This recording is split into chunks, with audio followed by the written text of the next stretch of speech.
Team obviously had some success last year against Philadelphia, Florida in this building. What was the key to the success last year? How were you able to kind of handle them? Just obviously knowing that the task against a team like that, they don't give you a lot on the rush, so you gotta, it's a tight game, and it's very important what decisions you make with the puck, without the puck. So yeah, it's a good opportunity for us, especially after the game we had last game. So it's gonna be, has to be a bounce back performance from us. And they're a team that doesn't make a lot of mistakes. Obviously, they're pretty structured. What's the key to being patient in situations like that? Obviously, you don't want to force things, but also you don't want to sit back too much. Yeah, just trusting in the process of getting on the forecheck and defending the right way, and then when it comes to your chance, you got to be ready to take care of them. I know Sheldon's been talking about trying to generate offense in other ways, maybe on the margins, whether different things here and there. What are some ways that you think this team can generate a little more offense, particularly with Jack being out? I mean, everybody's got to do a little more, and I think also we got to get more pucks to the net and hang on to some more pucks in the ozone, make the team defend. I think that's one of the things we talk about, that go down in their end and make them defend. And people to the front of the net. That's looked like what some of the drills were this morning. Get active sticks with people in front. 100%. We got to get more touches on the shots that we get through, and more traffic. I mean, the goalies are so good when they have clear sight of the puck, so you got to get in front of their eyes, and when the rebound's there, you got to be ready to put it in. So I think just the simple things, you got to really, against a team like that, you got to do the simple things over and over to get rewarded. You guys are 9-0-1 when scoring first. Does the game change when you play with the lead, or how does the dynamic change? I mean, it's a good thing, obviously, that we know how to manage a lead. But yeah, I mean, through the season, you're going to be in different situations. You got to react the right way, and then depending on how the game goes, you got to kind of take it and put it in your favor. And then there's going to be momentum swings. You got to just react and play the right way, play through our process. Right. Thanks. Last year, obviously, 2 games here, won both of them. What was the key, do you think, to the success, and why were you guys able to come away with those 2 wins? I think a big part of it was recognizing the opponent and respecting the opponent, but also elevating our play against the, at the time, Stanley Cup champions. And here we are again, another big test against them in their building. They're as advertised.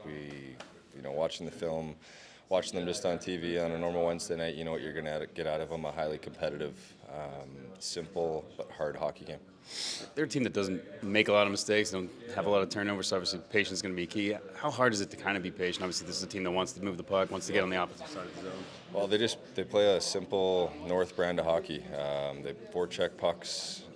It's hard for defensemen going back when you've got guys that are going to come and finish checks on you, that have good sticks, and then on top of that, they have the skill to score the goals. So, like I said, they're as advertised, on brand. We know what to expect, and I think last year when we played well, we just understood it was going to be a tough every single wall battle, every single net front battle. As you said, the team that doesn't turn the puck over like them, you're not going to get. It's not going to be a wide open pond hockey game. You're going to have to earn your chances, earn all the ice you get, whether that's for tips or rebounds in front. So. On the defensive and offensive side, we're just going to have to be prepared to work. I know the media always talks about measuring sticks and just getting up for games like this. Do you guys feel that in the locker room too? Yeah, I think we want to be, where this team's at. They are the class of the NHL right now. They've won back-to-back. They've been to the finals 3 times in a row. I think every organization should really be striving to be what they are. So if we not to say that a game in November is a big measuring stick, but it's a big hockey game that we want to handle ourselves against the best in the league, and we've had a great start to the season here through, I guess, the quarter mark, but we just got to keep going. Last one for you. Team's 9-0-1 when scoring first. What is the difference playing whether with a lead or from behind? Does it really change the dynamic that you guys? I don't know if it necessarily changes the dynamic. It just seems for whatever reason the games we've lost this year, it's like we lose big. It's not just like we're losing 2-1 or 3-2, like we're losing whatever the Colorado 8-4 or last game 5-1. So I don't know what, our mentality is not like we're saying anything different in between periods or on the bench or anything like that. Of course, every team wants to play with the lead. When you're playing with the lead, you're more comfortable. You can play your brand of hockey. But a big thing for us in our group has been, getting our game going before the other team can. And usually when you're behind or playing from behind, you're having to, the other team's feeling good. They're feeling great about themselves. And that kind of what happened in Tampa there with going down 2-0 in the first. All right, thank you. Sheldon, I assume Dougie Hamilton's still good to go, part of the process here? Yeah, it's never in question. And with Florida, obviously a team that has a pretty good forecheck, how do you handle the forecheck? And I know we can go on and say about the breakouts and all those kinds of things, but is it part of the mentality when you have going in against a team like this? Yeah, you got to be ready to not just forecheck. You just got to be ready to get contested in every area of the ice. They're going to contest every puck. They're going to be on you. So yeah, you got to be able to manage that. The best way to manage that is to spend time on their half of the ice, as always. Get them a little bit fatigued and have our structure be in place so they can't just skate through us and come at you full speed. So that's it. At the same time, they're gonna have their moments. They're gonna have their time where the momentum builds in their favor. So we got to manage that very well and have a level of patience to our game at the same time. Gritzuk's been up with playing with Nico for a handful of games now, 2 games with Brad. How are you seeing him complement maybe with those 2 guys and continuing to build some of that chemistry? Yeah, I thought last game was, in the second half of the game was first time we really saw it kind of clicking a little bit. In particular, Gritzuk's ability to get the puck back. That you look at the goal that Nico ended up getting. That was a lot of Gritzuk doing some work to disrupt and win the puck back and keep the team on offense. So that's important. The line needs to have somebody like that. If you're going to play, to me, Bratt and Gritzuk are 2, as far as wingers go, 2 of our best playmaking guys and drivers on offense. So to have them together, somebody's got to kind of do the quote unquote grunt work to go and get the puck and disrupt and be around the net front and all that sort of stuff. So Gritzuk's got to take on some of that, or it's probably not going to be able to work to play him and Bratt together. And then Nico, of course, has a role to play in that regard as well. So that's all part of it. And then also at the same time, I got to monitor what's happening underneath that line because we need to have more than one line going. But saw enough last game to want to stay with it.